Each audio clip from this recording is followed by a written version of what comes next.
Say hi, Caleb. Yeah? The lights came on, I know. So Caleb and I already have an update for you. I'm going to be quick because it's cold, but we're out here working on the DC to AC inverter. So I'm going to flip the camera around and I'm going to show you something that I thought would happen no problem, but it is, and it's working. So I'm going to flip it around and show you.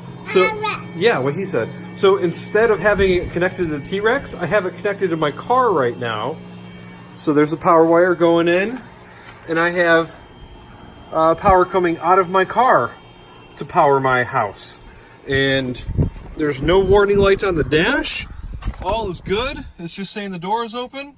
So pretty freaking cool. So what I'm thinking about doing is having a second plug.